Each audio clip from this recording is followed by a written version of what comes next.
Is home to members of the U.S. Space Force, Coast Guard, Hawaii National Guard, reservists, and veterans, and some of them lost their homes while responding to the wildfires on August 8th. Joining us now to talk about efforts to help affected military families is Lieutenant General Dan Leaf. He's the board chairman of the Armed Services YMCA. Good to see you. Thanks for being here. Good morning. Thanks for having me on. So explain to us, what are the needs of military families versus other families that were affected by the wildfires? Well, they were affected in many of the same ways. Some lost their homes. One of our Coast Guard members lost her home, her ancestral family home, while she was rescuing people who'd taken to the water to survive.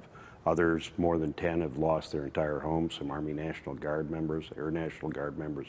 So they have the same needs, but they also have to perform their duties. Some may not be from here. They may have their families elsewhere. So they're the unique military needs that we've been meeting at Armed Services YMCA Hawaii for over 100 years. When my mom and dad were living on Ford Island in 1945, Armed Services YMCA Hawaii was here.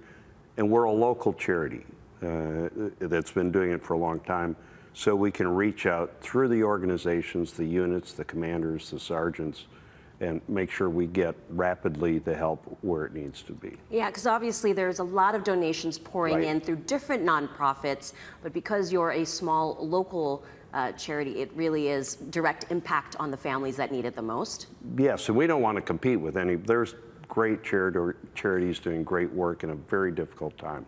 We're not competing with that, but if somebody wants to direct their support to our military, National Guard, Coast Guard families, they can do that through our website, armedservicesymcahawaii.org, asymcahi.org. Yeah, and you know, these service members have been trained to face these difficult situations, risk their lives to protect others, but to have it affect so close to home, that's such a difficult challenge. How are you dealing with mental health for them and just making sure they're doing okay? I think the checking in and knowing they have a support network, for example, the 15th Space Surveillance Squadron that runs a very important sensor on Maui, they were largely unaffected in a family way.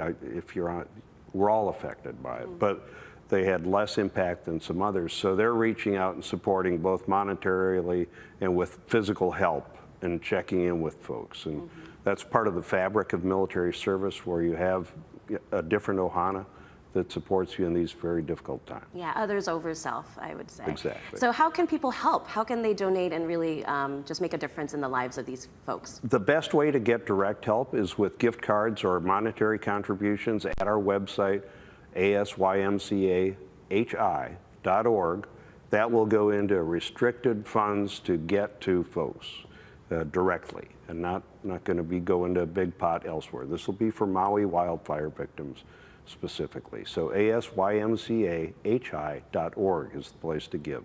Wow. And if you don't choose to give to us, please support this incredible tragedy, the victims, somewhere else. Yeah, well, we appreciate all the work that you're doing out there, and I think it's an important reminder for the families out there that they're risking their lives each day. Tell us real quickly the website again, YMCA.